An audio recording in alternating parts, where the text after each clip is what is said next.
Extreme Ownership is a 2015 book written by Jocko Willink and Leif Babin. I believe I'm pronouncing that correctly. It's a book essentially about leadership. The idea of extreme ownership in this case is taking responsibility for how your team, whether or not you're the one who's supposed to be running the team, how your team works, and taking responsibility of the workflow of your team and working with the people in your team but also outside your team as well, and taking into account all the kind of factors that can affect a team's performance. The book is broken into three major parts, looking at within teams themselves, looking at how the team performs, but then also looking at continuing or making sure that their performance continues and how that team can develop into the future as well. At the very end of the book, there's an appendix where several questions and answers are answered by Jocko and Leif as well, and a question and then an answer kind of fashion.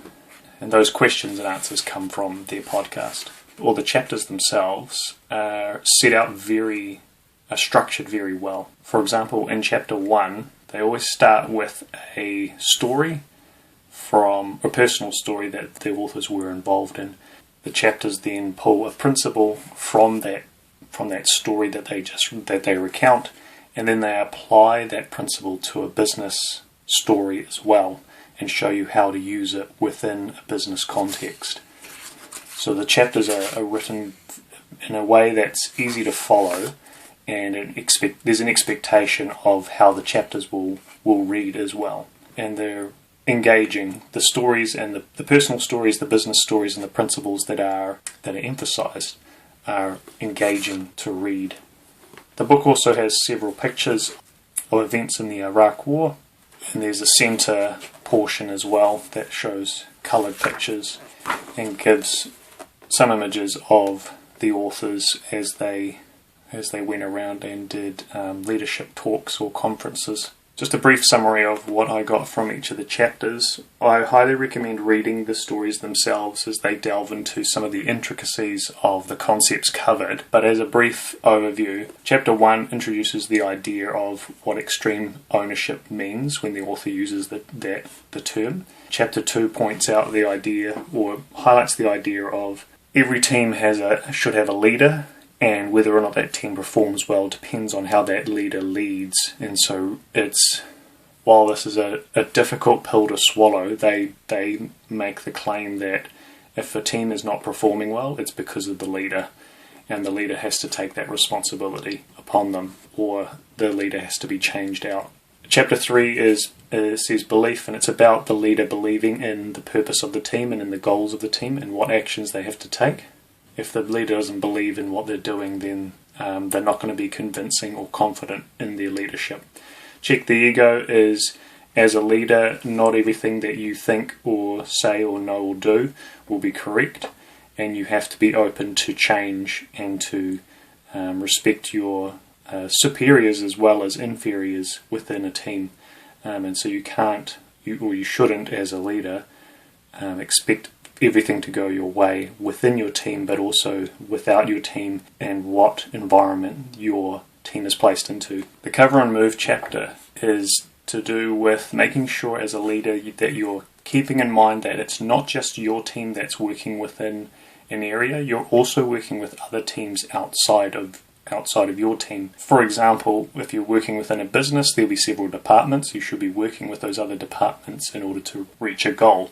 But also you want to keep in mind that there are other businesses with other teams that you are working with as well.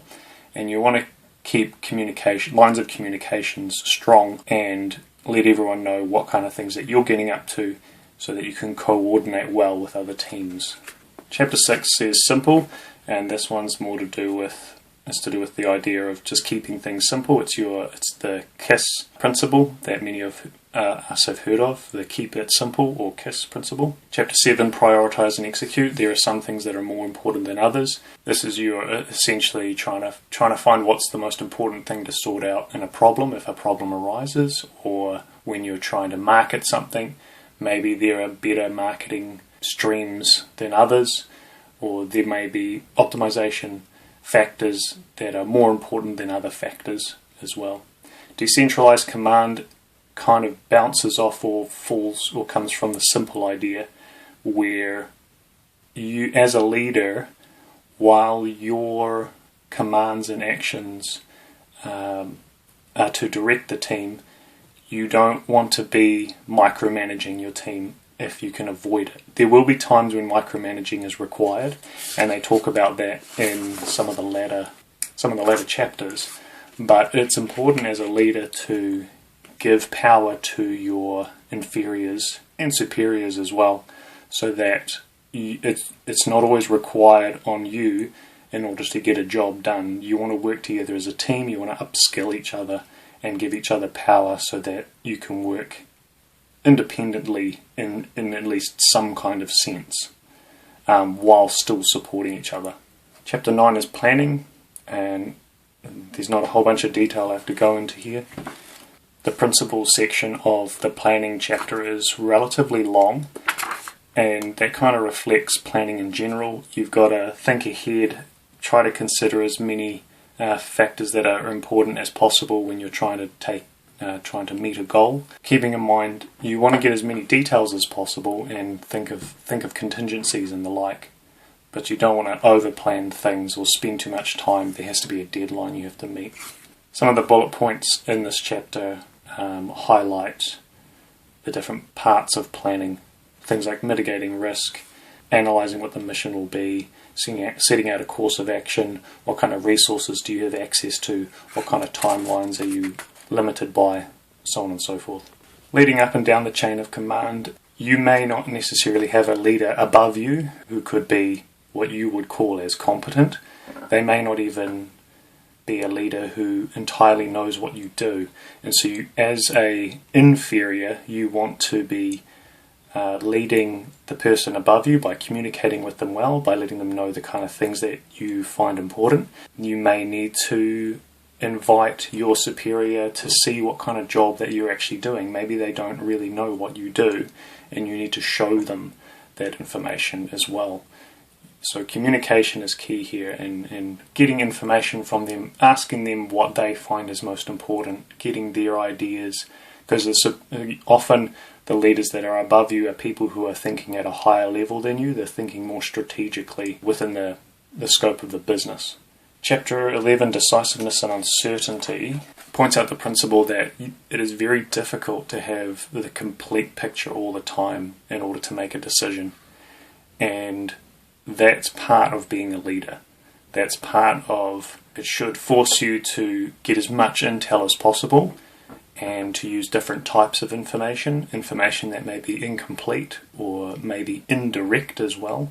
It may not be direct information. And you want to gather as much as you can and make a decision within the time frame that you're given as well. And that's part of being a leader. Try to get as many counsellors as you can, get as many advisors as you possibly can, while not over-researching in a way. And the last chapter, chapter 12, points out the idea of discipline equals freedom, that you always want to be on the top of your game. Try to, people like David Goggins would point this out, where you want to stay, he would say, stay hard, or the idea of don't soften up. When you get into a leadership position, that doesn't mean the battle is over. It means you need to continue to struggle and to keep strong. Your discipline will give you freedom in the same idea as people who practice a musical instrument gain freedom in being able to express themselves through that instrument. It's that kind of idea. People who train physically gain a freedom in being able to use their bodies in ways that they want to be able to do, compared to people who don't have discipline and won't use their bodies in physical training. It's that idea. It's when it says discipline equals freedom, that's the kind of idea he's pointing out there. I'd recommend this book as a read. It's a very good read. The stories within it I haven't pointed out at all because they go into some details that I think are interesting and I think people should read as well. There are some very personal stories in this from Jocko and Leif, and I think that if you're into reading about how these different concepts that are covered in here, how they came about through the personal stories, then I highly recommend this book.